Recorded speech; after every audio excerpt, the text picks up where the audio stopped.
I'm Alec Bean. And I'm Brady Levinson. Let's get into episode 9 of Big Boy Boomin Bets. For starters, Brady had a good week last week. 2-1, baby. We're back. We're back. I think I went 1-2. I don't want to know how I did. Hey, you did. I think I went 1-2. You went the Washington pick. Yeah. There you go. That's right. Washington, let's go. The state this time. Yeah, but we're moving on to this week. We're not worried about last week at all. Perfect weekend coming. Yes, we have some good picks this week. For starters, I'm taking, as my lock, Georgia -3 over Ole Miss at +100. Now, listen. I know that, Carson Beck is awful.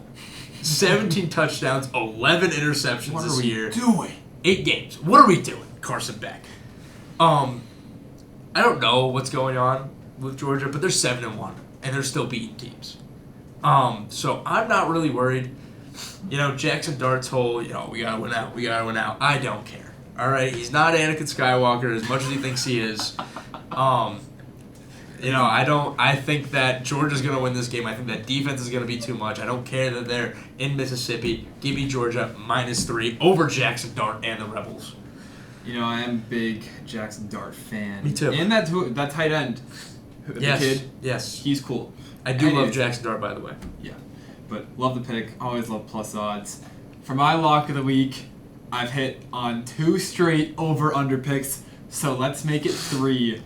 Lions-Texans over 48.5. Love it. Lions have the best offense in the league. It's not going to be raining in Houston, I don't think, so I think they're putting up 30 points easily on this Texans defense. And now, Texans are coming off a pretty bad week.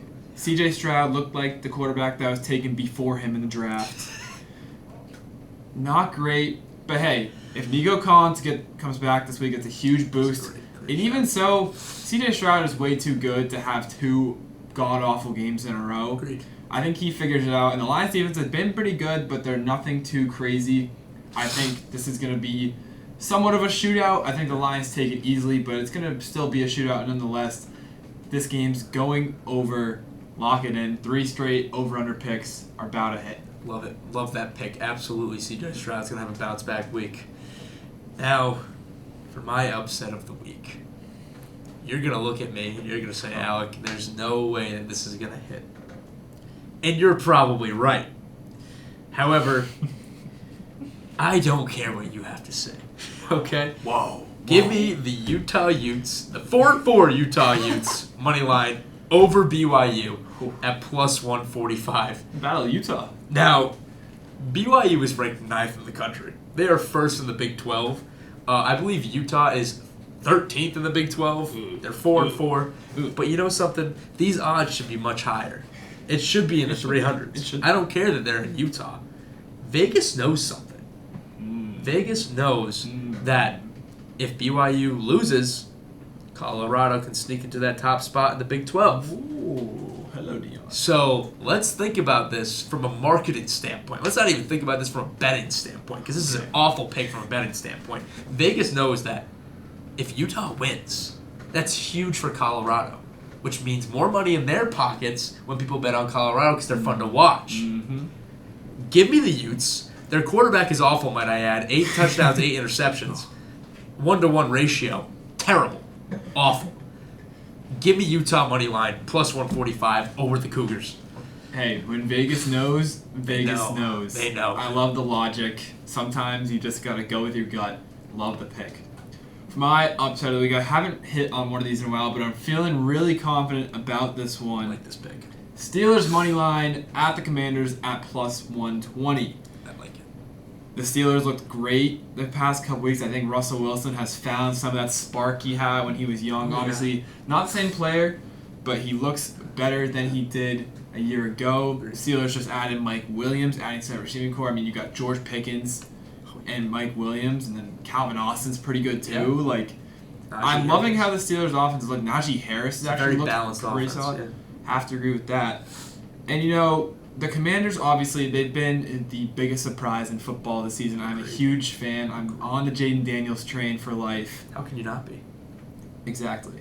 However, the Steelers. I'm not a huge Steelers fan in general, but I do love this pick just because I think their offense is going to be really good, and the Commanders' secondary has not been the best thing. They did just add Marshawn Lattimore. I'm aware of that. However, quick turnaround. I think the Steelers can get this one. Give me them over the Commanders at some nice plus money. I love that pick. Steelers defense is one of the best in the Didn't league, even mention if not that. the best. And Jaden Daniels will have a tough task at hand. Now, for my wild card pick, we're going with a player prop here. ooh, Give me Garrett Wilson anytime touchdown at plus 135. Now, if you were to tell me 2 weeks ago when they lost to the Patriots that I'd be taking this pick, I would laugh at you in the face. I would stop laughing. I'd laugh hysterically at that. However, Aaron Rodgers and Garrett Wilson seem to have figured this out. mm-hmm. Last week he had 9 catches, 90 yards, and 2 touchdowns. 30 fantasy points. 30 fantasy points. Okay? I still lost. Anyways, they figured it out. I don't want to say that the whole team has figured it out, but that connection has definitely figured it out. Same with Devontae Adams, but they play the Cardinals. The Cardinals, I don't know how they're 5-4. That defense is not great. It's a miracle. I don't know who was even in their secondary. I don't know. Patrick Peterson left a long time ago. I have no idea who's in their secondary. Maybe Budda Baker. Maybe. I don't know if he's still there, to be honest. But Garrett Wilson, when he is being fed the ball, is arguably a top 5 receiver in the league. Mm-hmm. It's very arguable. And if he's doing what he's been doing as of late, 90 yards last game, 113 against the Patriots, 107 against the Bills. He's losing those games, but he's putting up numbers. And I think that if he gets fed the ball just like he did last week, he's going to catch touchdowns. Give me Garrett Wilson anytime TD, plus 135. I love that. That Jets offense looked revitalized last week. Even Devontae Adams looked like his old self. That Rodgers-Adams connection. That fountain of youth. Yeah, there is a fountain of youth going around right now. But for my wild card pick, Big Kirko makes his return. Here we go.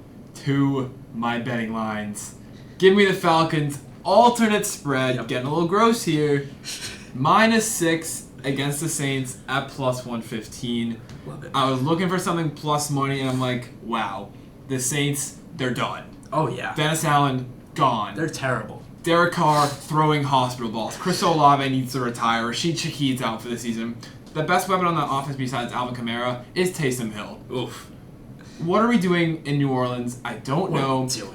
They looked so good those first 2 games and just cannot find a way to win. They couldn't even beat Carolina. Like, come on now. Super Bowl favorites after 2 games, too. Keep that in mind.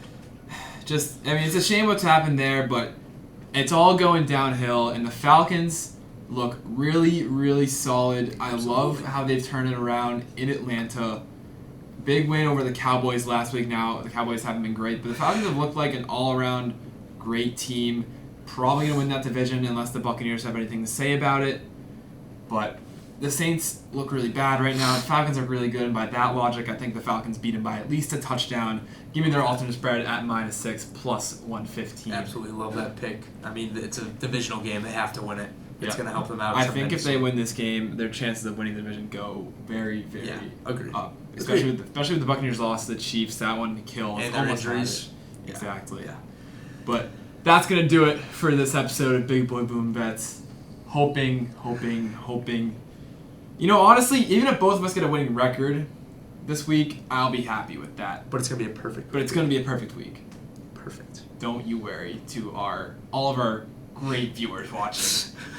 But for now, I'm Brady Levinson. I'm Alec Bean. Remember to gamble safely, gamble responsibly, make some money this week because we're going 6-0. Mm-hmm. And we'll see you next week.